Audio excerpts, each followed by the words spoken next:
Hey everybody, and welcome back to my channel. We are on day 3 of the series Unlock Kajabi 30 Days to Profits. For those of you who are new here, I'm doing 30 straight days all about your online business and how you can use Kajabi as the #1 tool in your online business to focus on the things that actually drive your business forward instead of getting hung up on all the tech side of things. Kajabi makes it super simple to create your website, build out your sales funnels and your landing pages, craft your first product, such as your first course or your membership, build out your offers, automate your email sequences, and so much more. Today, we're diving into the main settings on Kajabi. These are the top settings that I recommend setting up first when you're first getting started. And this is one of the first things that I go over with people on my free 45-minute coaching call, which you get when you sign up through my link at michaelgoms.com/Kajabi. Whether you are a seasoned pro or you're literally just getting started, this complete settings walkthrough and setup is for you. So grab your snacks, get a drink, get comfy, and let's dive in.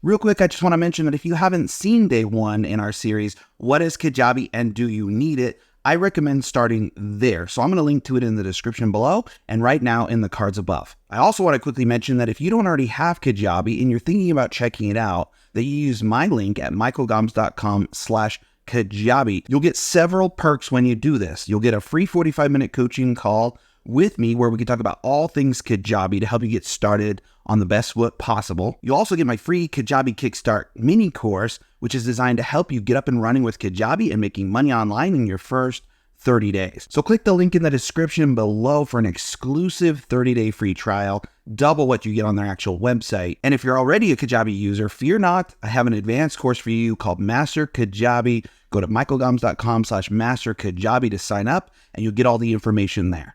Okay, let's get started. Now that you've signed up with Kajabi and we've now done a walkthrough of the Kajabi dashboard and the backend interface, now I want to go over the top settings that I always recommend that you go through when people are first starting Kajabi. It's the place that I recommend getting started before you do anything else. Real quick, I just want to mention that if you get any value out of this video, please hit that like button and subscribe if you haven't already so that you can get notified of the future videos in this series.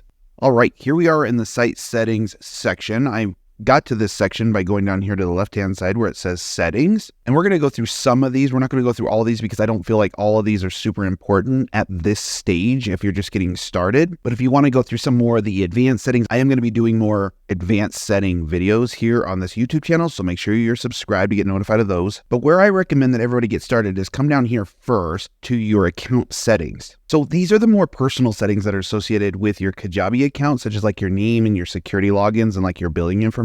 I mean, it's pretty straightforward, so I'll kind of let you explore those on your own. But these should be some of the first settings that you actually come in and set up. You know, you have your account details here, some sign-in and security, so your passwords and all those things. I don't need to go through this with you. Just this is where I recommend getting started before you explore all the other settings. Okay, so now let's go up to the general site settings section.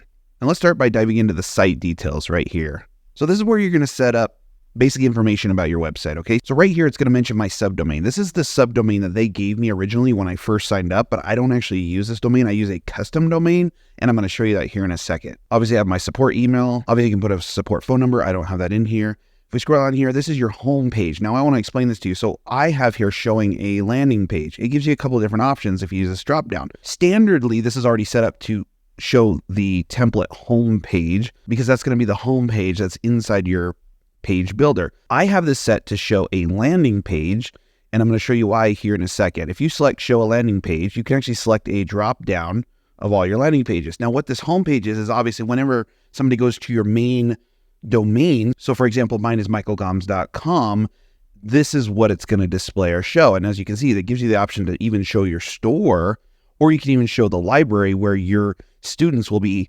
prompted to sign in right into the library. And for example, if you're just getting started and you don't have a website yet, I actually recommend in my landing page video, which I'm going to link to in the cards up above right now, that you just start with a simple freebie or opt-in page to start building your email list. And so this is where you can actually select that landing page to use as your home page in the meantime while you're building your website like on the back end. Now, the reason I have this set up as a landing page for my home, as you can see, it's a landing page called home, is if we come up here, this is my home page, which is a landing page. So it's not the standard home page. And the reason why is, as you can see here, this header, you see how it's transparent and it's over this image? I wanted to have this page be transparent, but if I make it transparent on the standard homepage template, it makes it transparent throughout the entire website, all of my system pages. So in order to have a different style on this homepage, I had to create a separate landing page as a homepage so that I can make this header transparent. Because as you can see here, if I go over to my resource page, I have a white header throughout the rest of my website. So in order to have that header be a little bit different on my homepage without it changing and making all of these other pages transparent as well, then I just created a separate home landing page and then I assigned it here in the site details. Real simple setup. So moving on, branding, you're gonna wanna set this up if you have a logo already. Actually, this is not my current logo, and so I kind of need to update that. I've just been adding the logo in on every single page. And then of course your favicon. If you're not sure what the favicon is, as you can see up here under my website tabs in Safari, you can see the MG right there of my initials. That's your favicon. So this is where you can add it in Kajabi. You can kind of set it and forget it, right? You can just set it up once, and then every time you create a new page, a new landing page, things like that, it'll automatically add it to the tabs when people open your website in either like Safari or Chrome or Firefox or something. Okay, moving down to colors. This feature is really cool. This is just kind of a cheat. You don't have to set this up right away. I didn't use it for the longest time, and I still don't use it 100%, but this is a great feature that if you have a certain color palette for your website, you can enter those colors here. And then just real quick, I'm going to jump over to the page builder and show you how you use that feature. So now that you've added the colors over there in your settings, let's say, for example, we want to change the color of this button. And I'm going to come over here where it says button background color. This is some of the page builder. Again, we're going to go more into depth in this page builder in a future video. But let's say we want to change the background of this button. We just click on this drop down, and here it displays that color palette that you just set up in your settings. So it's kind of a quick reference to your color palette, so you don't really have to store those images, especially if you're using hex codes or things like that. Now, I'm not using this setting that much right now. This is basically where you can preset up like your instructor bio ahead of time with your profile image and some information about yourself. So, because in the courses, which we're going to be going over in a future video as well, there's a block that you can put in like your sidebar in your courses where it says, meet my instructor, or here's, I'm the instructor.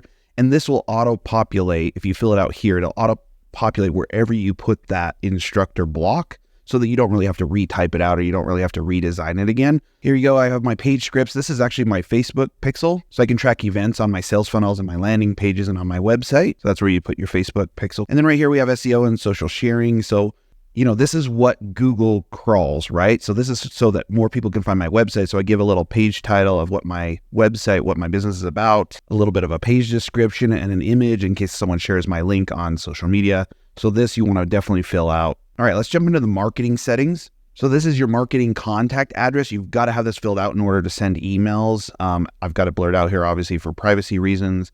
Again, here's my company logo. Like it says here, this image will be placed at the top of your marketing email. So again, it's just kind of a cheat that you can preset up so that every time you create an email, again, you can customize this inside of your actual emails. This is kind of just the place where you can upload it, kind of set it and forget it. And that way it disperses it across all of your email campaigns. Now, this is where you would set up your custom email domain, but in order to do that, as you can see here, I have mike@michaelgoms.com. I had to set up my domain, michaelgoms.com, first with Kajabi. And so in order to show you kind of what this looks like from the get-go, because I've already set mine up, I'm going to come over here to my partner tab, and we're going to go under marketing settings again. So this is going to be kind of what you see when you first come in here. You can fill out some of this information right here, like your from name and your reply email, things like that. This is where you would set up your custom email domain if you're bringing over a domain from another host provider. And this is where you'd fill out the information. But first, you have to actually set up the custom domain within Kajabi. So come up here to this button where it says go to domain settings.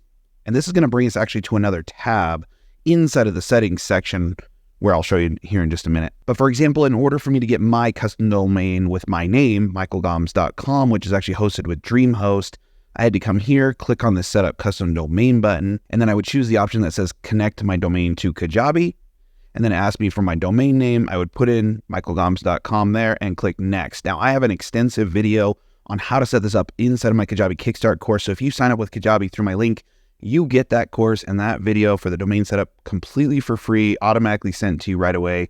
So if you go to michaelgoms.com/Kajabi and sign up for Kajabi through my link, you'll get access to that. And I walk you through that in that video, exactly how to set this up in your name server or your email provider or your host provider. Here's where you'd handle all your customer payments in here and your subscriptions for your customers.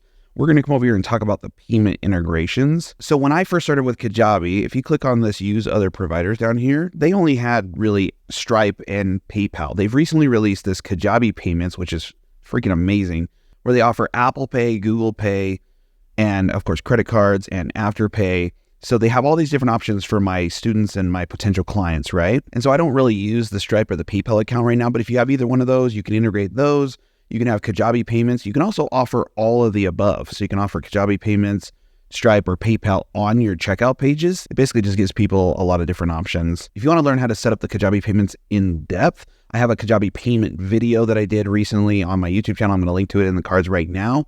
You can check out that video and that'll walk you through it as well. We also cover that also in the Kajabi Kickstart beginning course as well. Let's go back to the settings. Okay, the domain option, this is actually where it took us when we went into the email customization and the domain setup. So we don't really need to cover that. That's just another place where you could access the domain settings. And the last thing I want to point out are the labs, because Kajabi is constantly releasing new features. And this is a great way to kind of beta test these features for a little while. But the features that they put out before they put them into the labs, they've actually pretty much perfected them. I mean, they work really, really well. So I always come in here and check to see if there's anything new. I've got everything switched on. This is the new marketing overview dashboard, which we did kind of look at in yesterday's video. And of course, we have enhanced receipts. You can kind of read through some of this, but I like to check box all of these on because I like to test out all the latest features. And that's really it for the Kajabi settings where I recommend getting started. Once you get these things set up and in place, obviously you can come in and make changes at any time. This is just where I recommend getting started. It's going to allow you to shortcut a lot of the processes you're designing and creating products and your website and things like that. Plus, you'll make sure that everything's functioning the way that they need to be functioning right from the get-go. Again, if you got any value out of this video, if this helped, please hit that like button and don't forget to subscribe to get notified of tomorrow's video where we're going to be going over like lead magnets and opt-in forms and landing pages. You're not going to want to miss out on that video. And if you have any questions or thoughts or comments about Kajabi, leave your comment below. I'd love to continue the conversation, and we'll see you guys in the next video.